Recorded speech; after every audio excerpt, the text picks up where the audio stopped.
विजयपूर गावात प्रत्येक गल्लीत, प्रत्येक चौकात आणि प्रत्येक घरात सणाचा गजर ऐकू येत होता. महिलांनी घराच्या अंगणात गेरू आणि चुन्याने लिपाई करून त्यावर रंगीबेरंगी रांगोळ्या काढल्या होत्या. लहान मुलांनी नवीन चमकदार कपडे घातले होते आणि ते खोडकर हसत इकडे तिकडे पळत होते. ढोल नगाडे आणि शंखाच्या आवाजाने संपूर्ण वातावरण पवित्र आणि जिवंत झाले होते. गावातील सर्वात जुनी आणि भव्य अशी गोविंदरावांची हवेली सकाळच्या कोवळ्या सूर्यप्रकाशात एखाद्या राजवाड्यासारखी उजळून निघाली होती. अंगणाच्या मध्यभागी असलेल्या तुळशीच्या वृंदावनाजवळ एक छोटासा मातीचा दिवा तेवत होता. त्याची ज्योत श्रद्धेसारखी स्थिर आणि अडळ होती. स्वयंपाकघरातून येणाऱ्या तुपाच्या सुगंधाने भरलेल्या पदार्थाचा दरवळ सर्वत्र पसरला होता, ज्यामुळे वातावरण आणखीन मोहक आणि गोड झाले होते. दुर्गा पूजा जरी संपूर्ण गावासाठी खास असली तरी या वाड्यात यंदा वेगळीच गजबज होती. कारण आज या घरात नववधूची पहिली पूजा होती. तिचं नाव होतं सोरा. सागरच्या जागी आता तिचा नवरा आदित्य होता, जो गोविंदरावांचा धाकटा मुलगा होता. सोराचं माहेर आर्थिकदृष्ट्या साधं होतं, त्यामुळे तिचं लग्नही अगदी साधेपणाने पार पडलं होतं. पण तिच्या डोळ्यात एक वेगळीच चमक होती, जी तिच्या साधेपणालाही एक अनोखं सौंदर्य देत होती. तिच्या चालण्यात संस्काराची झलक होती आणि तिच्या आवाजात एक विलक्षण मधुरता होती. ती एखाद्या हिऱ्यासारखी चमकत होती, जिची चमक फक्त डोळ्यांनाच नाही तर मनालाही जाणवणारी होती. आज वाड्यात सकाळपासून गडबड सुरू होती. संपूर्ण घर झेंडू, गुलाब आणि रातराणीच्या ताज्या फुलांच्या सुंदर माळांनी कलात्मक रीतीने सजवले गेले होते. सोराचं लग्नानंतरचं हे पहिलंच दुर्गापूजन होतं. माहेरी तिने असंख्य वेळा आई दुर्गेसमोर दिवा लावला होता, पण सासरच्या परंपरा आणि अपेक्षा वेगळ्याच होत्या. इथे प्रत्येक छोट्या मोठ्या रीतिरिवाजाकडे सगळ्यांचं लक्ष असायचं आणि प्रत्येक कामाशी कुटुंबाच्या मान-मरातबाचा संबंध जोडलेला होता. सोराने लाल रंगाची बनारसी साडी नेसली होती. कपाळावर कुंकवाची लांब रेषा, हातात बांगड्यांचा सुंदर कडकडाट, पण तिच्या चेहऱ्यावर थोडीशी घबराट आणि संकोच स्पष्ट दिसत होता.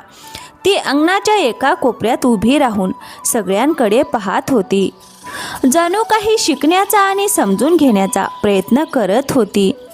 मोठी सून सायली, जी स्वभावाने थोडी परंपरावादी होती आणि घरातील रीतिरिवाजांवर स्वतःचा अधिकार असल्यासारखं मानत होती, ती सकाळपासून खूप व्यस्त होती. मात्र तिच्या चेहऱ्यावर आनंदापेक्षा एक वेगळी चिंता दिसत होती. नव्या सुनेचं कौतुक ऐकून निर्माण झालेली हलकीशी मत्सराची भावना. सोरा शांतपणे एका कोपऱ्यात उभी असल्याचं पाहताच सायली लगेच तिच्या सासू मीनाताईकडे गेली. अहो सासूबाई, आज नव्या सुनेचा या घरातला पहिला सण आहे, पण ती तर फक्त एका कोपऱ्यात उभी राहून सगळं पाहत आहे. तिला काही काम येतं की नाही कुणास ठाऊक.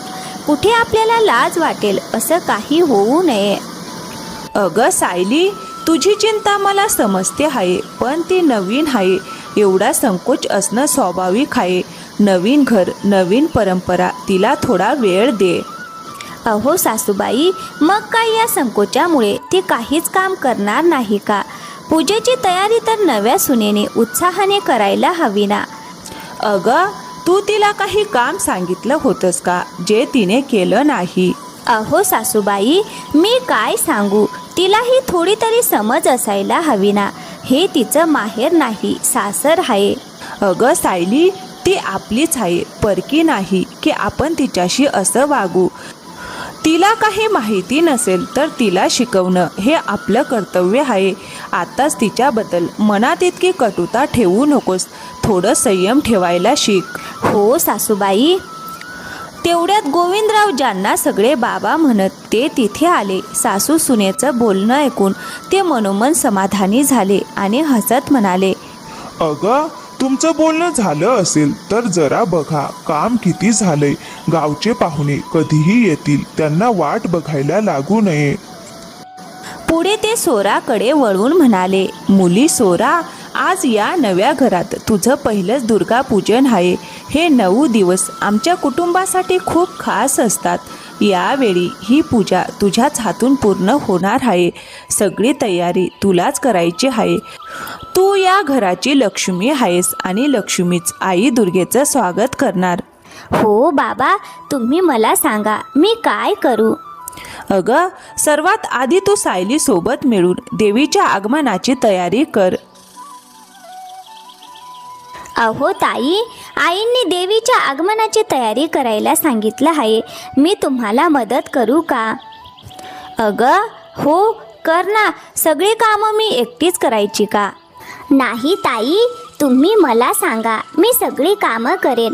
मला फक्त तुमच्या मार्गदर्शनाची गरज आहे. अगं ठीक आहे, आधी जाऊन देवीसाठी पूजा थाळी सजव. हो ताई. असं म्हणत सोरा लगेच कामाला लागली. दोन्ही सुना मिळून देवीच्या आगमनाची तयारी करू लागल्या.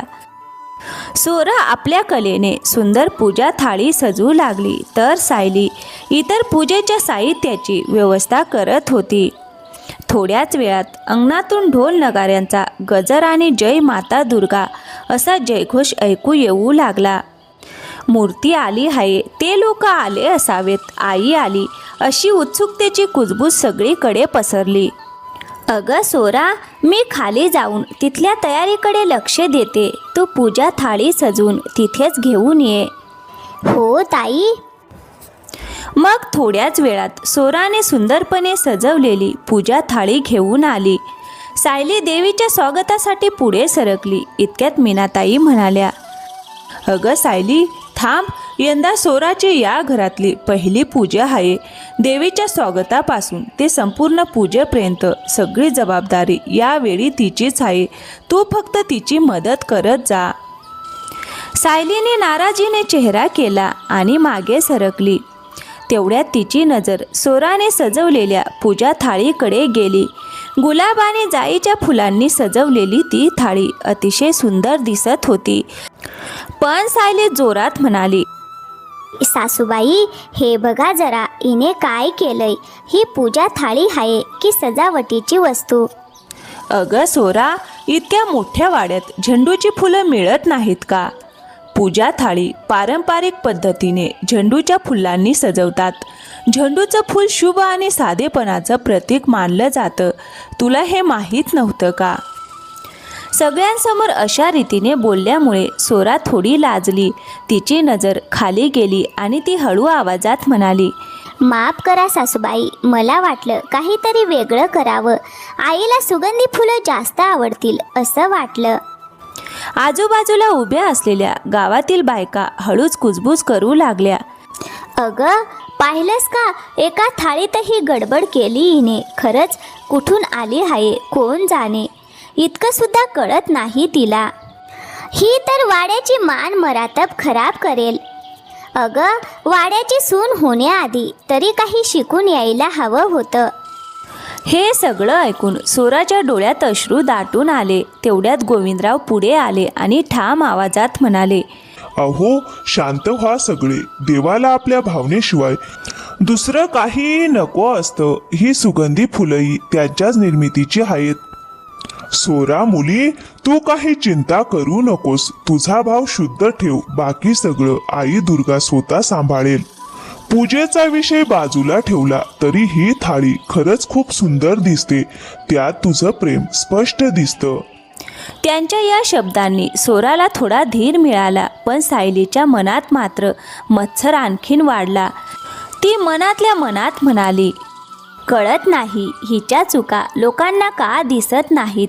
सगळं नाटकच आहे.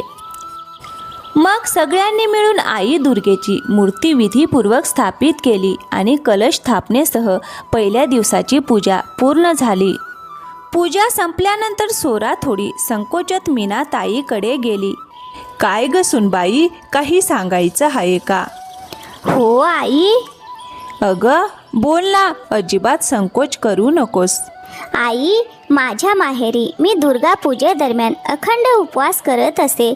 फक्त फळहारावर मी विचार करत होते, इथेही तसंच करू का? अगं, ही तर खूप चांगली गोष्ट आहे. नक्की कर. माहिती आहे का, मीही तुमच्या वयात असताना असा उपवास करत असे, पण आता शरीर साथ देत नाही. तू तर तरुण आहेस, निर्धार कर. आई तुला नक्की शक्ती देईल. सोराच्या या कठोर व्रताच्या संकल्पाबद्दल ऐकून सायलीच्या मनात मत्सराची ज्वाला आणखीन भडकली. ती मनातच म्हणाली, 9 दिवसांचा अखंड उपवास हे सगळं फक्त दाखवण्यासाठीच करते. सगळ्यांना वाटावं की ही माझ्यापेक्षा जास्त संस्कारी आहे. पाहतेच किती दिवस टिकतं तिचं हे व्रत. संध्याकाळी सायली आपल्या खोलीत नवरा विक्रमची वाट पाहत बसली होती. विक्रम घरातील मोठा मुलगा, शांत समजूतदार, पण घरातील वादांपासून दूर राहणारा. काय ग भाग्यवान, एवढ्या चिंतेत का बसली आहेस? आज पूजेचा पहिला दिवस आहे, आनंदात राहा ना. अहो, आनंदात? तुम्हाला या घरात काय चाललंय याची काहीच खबर नसते. तुम्ही फक्त तुमच्या कामातच असता. ग, हे बघ, काही बोलायचं असेल तर सरळ सांग. असं गोलमोल बोललीस तर मला काही कळत नाही. अहो, सरळच बोलते. घरात सगळे फक्त सोराचंच कौतुक करत आहेत. जणू काही सागरने मुलगी नाही तर एखादी देवीच घरात आणली आहे. सतत फक्त सोरा सोरा. मीही या घराची मोठी सून आहे, पण हे कदाचित सगळे विसरलेच आहेत. अगं, माझं बोलणं नीट समजून घे. घर माणसाच्या वागणुकीने टिकतं. सोराने आजपर्यंत कुणाशी वाईट बोललेलं नाही. ती साधेपणाने आपलं काम करते म्हणून लोकांना तिचं वागणं आवडतं. तूही तुझं वागणं थोडं बदलून बघ. सगळे तुझ्यावरही प्रेम करतील. प्रेम वाटल्याने वाढतं, मत्सराने नाही. हो, सगळ्यात वाईट मीच आहे ना. ती खूप चालाक आहे. सगळ्यांना आपल्या बाजूने वळवण्यासाठी असे डाव खेळते. अगं, मला आशा आहे या 9 दिवसात तुला हे समजेल की या घरात कुणालाही कुणाला आपल्या ताब्यात ठेवण्याची गरज नाही. हे प्रेमाचं घर आहे. असं म्हणत तो खोलीतून बाहेर निघून गेला. सायली मात्र आपल्या मत्सरात आणि एकटेपणात तशीच बसून राहिली. मग दुसऱ्या दिवशी सकाळी अजून सूर्याच्या पहिल्या किरणांनी वाड्याच्या अंगणाला स्पर्शही केला नव्हता, तेवढ्यात एक गोड मधुर आवाज संपूर्ण घरात घुमू लागला. जय अंबे गौरी मैया, जय श्यामा गौरी.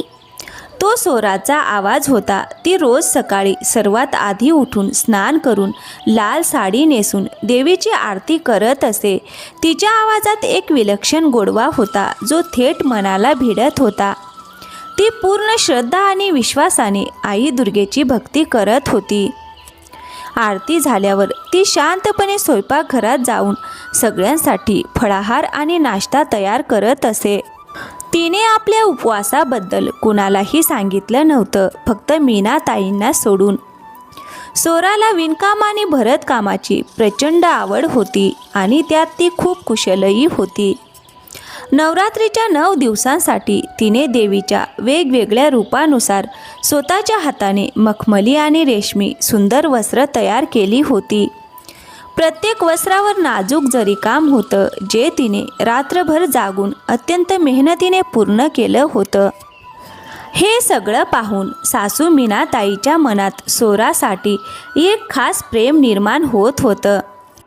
तेवढ्यात मीनाताई काळजीने विचारतात, अगं सुनबाई, अजून इथेच आहेस? सकाळपासून फक्त कामच करते आहेस. उपवासात इतकं काम करणं चांगलं नाही. आई, संध्याकाळच्या पूजेसाठी मंदिर सजवत होते. विचार केला हे काम पूर्ण करून मग थोडा आराम करेन. काम करत राहिलं की मनही गुंतलेलं राहतं. अगं ठीक आहे, पण स्वतःची काळजी घे. मला माहिती आहे तू किती मनापासून व्रत करते आहेस. आई दुर्गा तुझी ही तपस्या नक्की स्वीकारेल. आई, सोराच्या उपवासामुळे ती थोडी अशक्त झाली असेल म्हणून मी तिच्यासाठी सेंदव मिठाची दही स्वतः बनवली आहे. तुम्ही तिला द्या, म्हणजे तिला थोडी ताकद येईल. अगं वा सायली, खूप छान. तू तुझ्या बहिणीवर किती छान लक्ष ठेवतेस. सोरा ती दही खाणार इतक्यात गावातील काही बायका प्रसादासाठी आल्या. अगं मालकीन बाई, सकाळी येता आलं नाही म्हणून आता प्रसाद घ्यायला आलो आहे. ऐकलं आहे की छोटी सुनबाई उपवास करते. आई, मला माफ करा, आज मला दही खायची इच्छा नाही. मला थोडी काकडी आणि फळं चालतील. अगं सोरा, का? मी इतक्या मेहनतीने तुझ्यासाठी दही बनवली, तुला आवडली नाही का? नाही ताई, तसं नाही, पण आज कदाचित माझ्या पोटाला दही पचणार नाही. तुम्ही सगळे खा. मग दुसऱ्या दिवशी सकाळी सोराची आरती अजूनच गोड आणि भावपूर्ण वाटत होती. तिचं व्रत अजूनही अखंड सुरू होतं. सायलीचा चेहरा मात्र उतरलेला होता. तिसरा दिवस गावासाठी खास होता. त्या दिवशी संध्याकाळी वाड्यात भजन संध्याचं आयोजन केलं होतं. गावातील मान्यवर गायक त्यात भजन गाणार होते. त्या संध्याकाळी वाड्याचं अंगण प्रकाशाने उजळून निघालं होतं. आसपासच्या घरांमधून स्त्रिया आणि पुरुष भजन ऐकण्यासाठी जमले होते. भजन मंडळी आपापल्या जागी बसली होती आणि गजर सुरू झाला. राम नाम सुखधाम संपूर्ण वातावरण भक्तिमय झालं होतं. चौथ्या दिवसाचं विशेष महत्त्व नैवेद्य आणि प्रसाद तयार करण्याचं असतं. या दिवशी देवी कुष्मांडेला मालपुवा आणि पेठ्यांची गोड खीर अर्पण केली जाते. ही परंपरा मोठी सून सायलीच्या देखरेखीखाली पार पडत असे, कारण ती स्वयंपाक कलेत निपुण मानली जात होती. पण यावेळी सायलीने ठरवलं होतं की सोराला भोगाच्या तयारीत सामील करायचं, जेणेकरून तिच्याकडून काही चूक व्हावी आणि तिला सगळ्यांसमोर कमीपणा आणता येईल.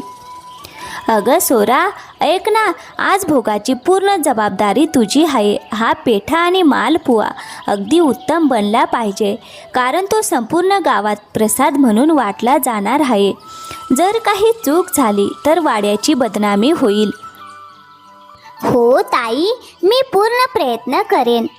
सायलीने मुद्दाम सोराला मालपुवा बनवण्यासाठी जुना बिघडलेला गूळ आणि आंबट दही दिलं. हे माहीत असूनही की यामुळे मालपुवा कधीच मऊ आणि चविष्ट होणार नाही. सोराने मिश्रण पाहताच तिला लगेच समजलं का गूळ खराब आहे आणि दही खूप आंबट आहे. अशा मिश्रणातून मालपुवा बनवला असता तो नक्कीच कडू आणि खराब झाला असता. तिला हेही जाणवलं की ही सायलीची मुद्दाम केलेली युक्ती आहे. पण तरीही तिने कुणाकडे तक्रार केली नाही. ती मनोमन म्हणाली, आई दुर्गा, माहीत नाही माझ्याकडून अशी काय चूक झाली की ताई माझ्याशी असं वागत आहे.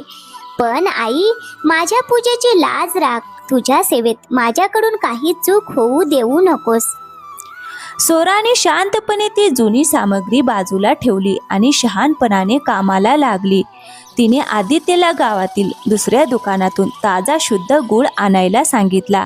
आंबट दही तिने कापडात बांधून टांगून ठेवलं, ज्यामुळे त्यातील पाणी निघून गेलं आणि ते एक प्रकारचं घट्ट गोड पदार्थ बनवण्यासाठी योग्य झालं. संध्याकाळी जेव्हा भोग अर्पण केला गेला आणि प्रसाद वाटला गेला, तेव्हा सगळ्यांनी मालपुवाची मनापासून प्रशंसा केली. अगं सोरा, इतका चविष्ट मालपुवा मी कित्येक वर्षात खाल्ला नाही. याचं रहस्य काय आहे? मालपुवे मऊ, सुगंधी आणि अतिशय स्वादिष्ट झाले होते. सायलीच्या मनात मात्र जळफळाट वाढत होता, पण ती काहीच बोलू शकत नव्हती.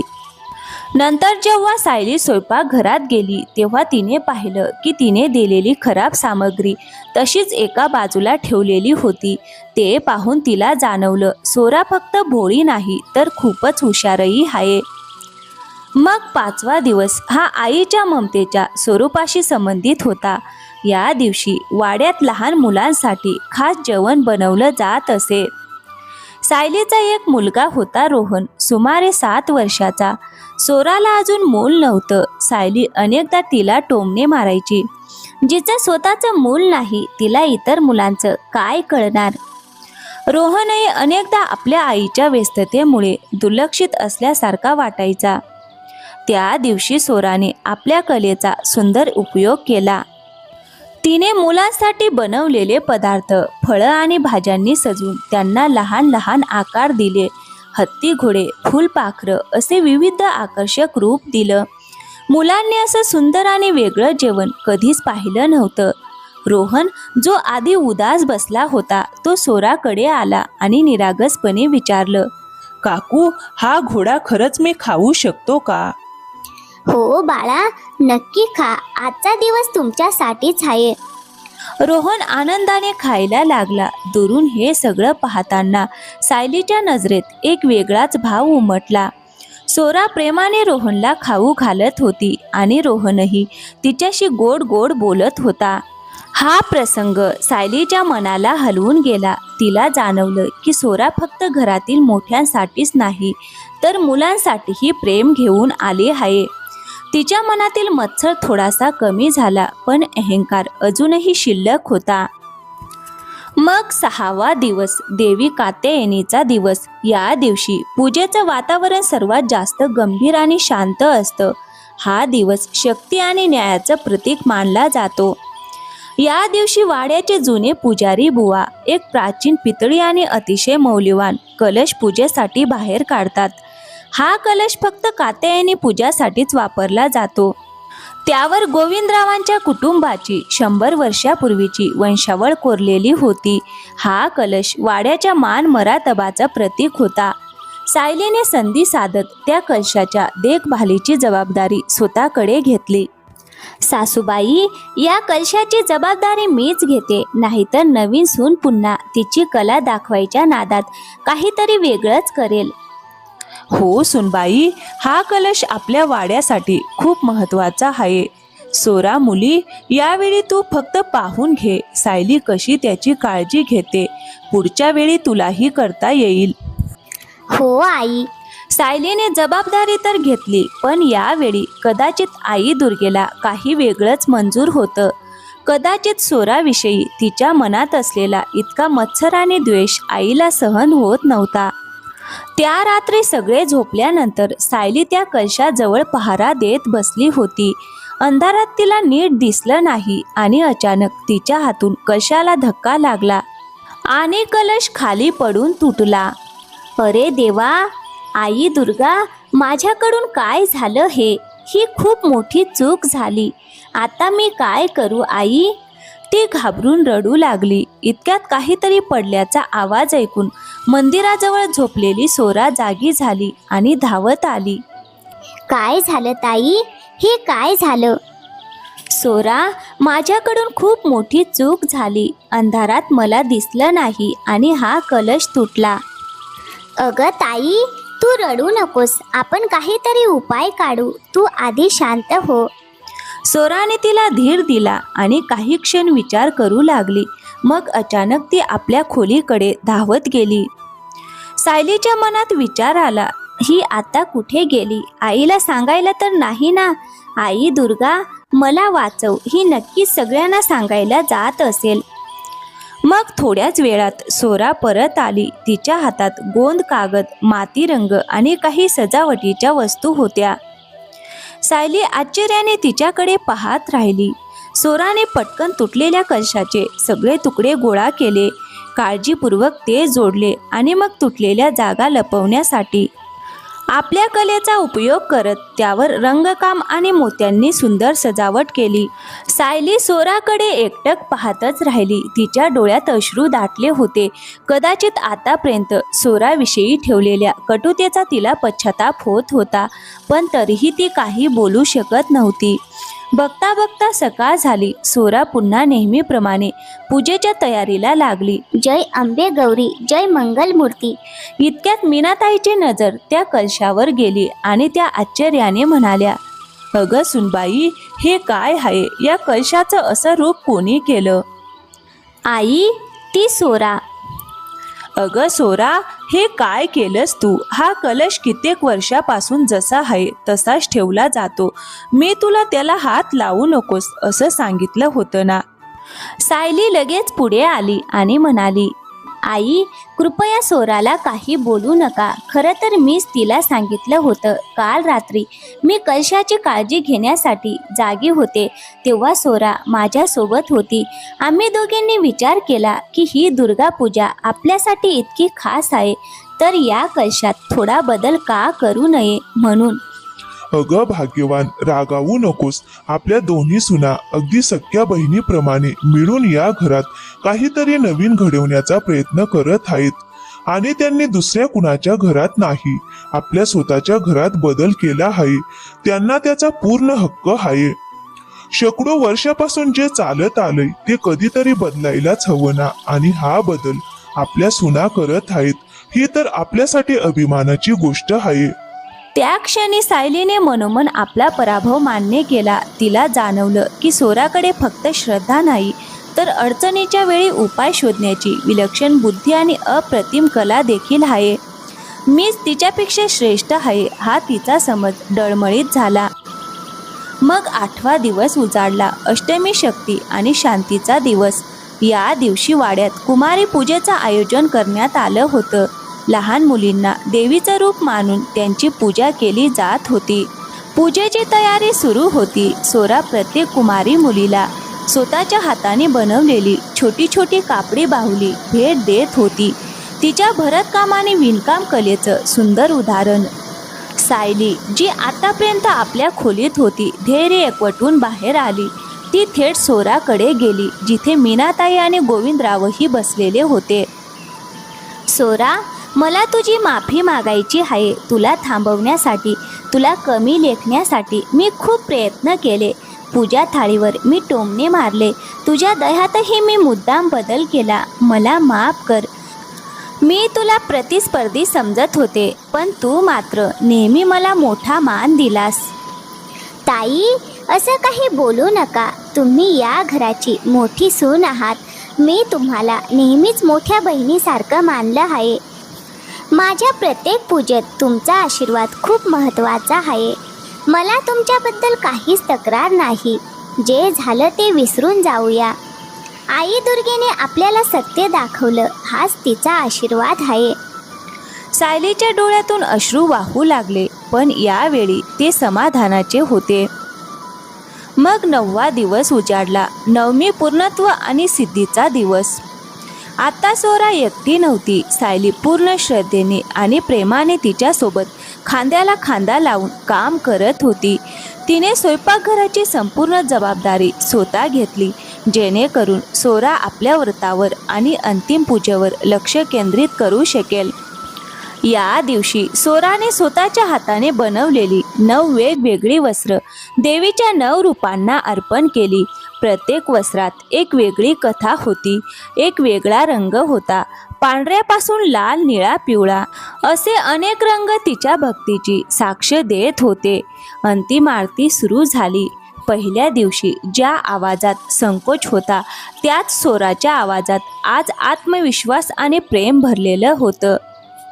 सोराने आपल्या वागणुकीने सगळ्यांची मनं जिंकली आणि सायलीने आपली चुकांची जाणीव करून घेत प्रेमाचा मार्ग स्वीकारला.